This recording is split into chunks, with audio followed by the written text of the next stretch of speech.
May bumisita na naman sa shop ni Boss Toyo na dating seaman upang ipagbili ang dala-dala niyang isang lumang barya. Pero di lang ito basta luma, kundi isang lumang barya na nagmula pa noong panahon ng Roman Empire. Ang baryang ito ay isang 55 BC denarius na Roman coin. Sa kwento ni Kuya, ang naturang barya ay ibinigay sa kanya ng naging kapitan niya na isang Griego noong aktibo pa siya sa pagbabarko. At ngayon ay balak niyang pagbili ito kay Boss Toyo sa halagang 100k.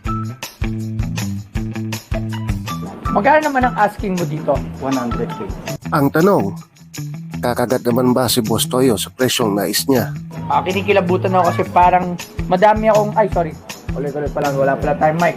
Medyo pricey ang hininging presyo ni Manong Seaman. Mapagbibigyan kaya siya ni Boss Toyo? Interesado si Boss Toyo sa nasabing barya, kaya pinatawag niya na ang kanyang coin expert na si Arman para malaman kung legit nga ba ang di umano'y denarius coin. Yung design na to, it's goddess of... siya si Apollo, goddess of everything. Naka-disenyo dito. Then yung reverse niya, ayan, si Cleo yan, muse of history. Siya yung muse ng history na Roman Greek. Ito na ang final moment mo kung pera o bato. Ayan, malalaman natin. Pera o coins. Ano kaya ang madidiscover ni Mr. Expert? Doon na kaya ang barya? O uuwing bigo? Si Manong. Bali, yung coin is a denarius. Ang date niya is 55 BC. It weighs around 4 grams or 4.2 grams ang... Kung bakit tinimbang ko siya, kasi yung seaming niya at saka yung edge niya hindi tama. Hindi tama sa isang hammer. Roman coin. Yes. Ano kaya ang magiging hatol ni Mr. Expert? Legit nga ba o replika lang ang barya? Yung coin na to, makinis yung gilid. Dapat, Which is unusual para sa isang hammered coin na makinis ang gilid. Nako, patagal na panahon pa namang iningatan ni Manong ang barya. Tapos malalamang peke lang pala. Tapos hindi niya na-meet yung weight ng isang coin, which is 4.4 or 4.2 grams. So, legit nga ba o replika lang ang barya?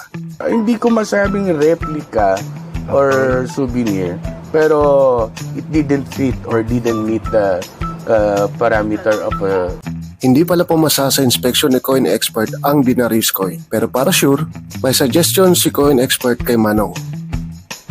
ano talaga natin itong malalaman real na coin. dadalhin natin sa grading? Yes, pwede. Papag-reading muna natin. Ayun naman pala, meron pang solusyon para malaman ang authenticity ng denarius coin. Kung tunay yan, it's around 40 to 50k. Okay. Yan ang presyo niya. Sasubmit natin. Abot nga ang ngiti ni Coin Expert sa posibleng presyo ng sinaunang barya kung makukumpirma nga nilang tunay ang nasabing barya.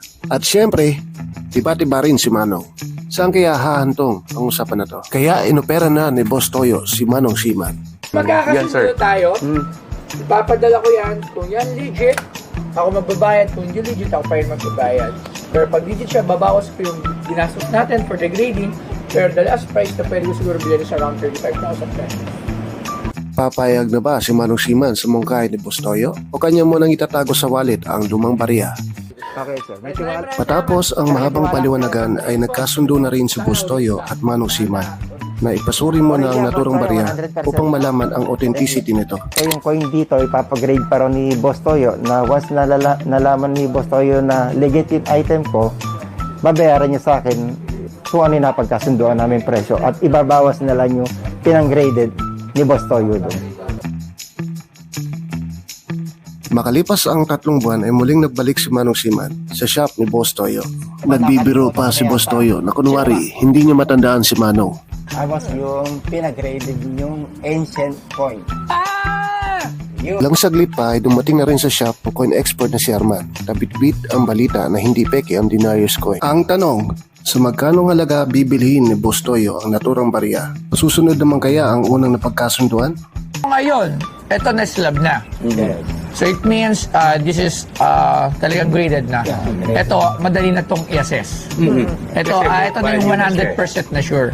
So ngayon ang tanong, Magkano ngayon yung ganitong coins? Ang value niya ngayon is around 20 to 25,000. Ayon sa assessment ni coin expert Arman, ang halaga ng Denarius coin ay 20 to 25,000. Ngayon, ang tanong, masusunod pa ba ang unang napagkasunduan? Bumalik tayo sa nakaraan. Dito, ipapagrade pa rin ni Boss Toyo na once nalaman ni Boss Toyo na legit yung item ko, babayaran niya sa akin kung ano yung napagkasunduan namin presyo at ibabawas na lang yung pinang-graded ni Boss Toyo doon. Masusunod pa ba ang unang napagkasunduan? Hintay lang. Biglang nagbago ang isip ni Boss Toyo at tila ba ayaw niyang tuparin ang unang usapan nila ni Manong. Ano ba ang kanyang naging rason? Ito yun. Hintay lang, hindi ako magko-close ng legit. Kasi sabi ko, ipapagrade, tapos kung ano yung value ng coin, yun. May punto nga naman si Boss Toyo. Lugi nga naman siya kung bibili niya sa halagang 35,000 ang Denarius coin. Samantalang nasa 25,000 pesos lang naman ang value nito. Sa sangayon naman ba si Manong dito? Pero gusto ko to. Pero not to the price ng pinraise ko ng raw.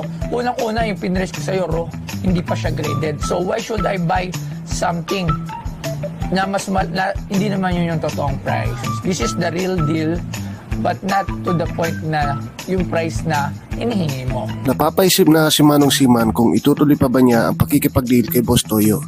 Kayong hindi na ganun kataas ang value ng kanyang Denarius coin. Akin wala namang problema. Kung hindi mo siya bebenta sa akin, walang problema. Bibigay ko sa sa'yo, i-free ko yung slab.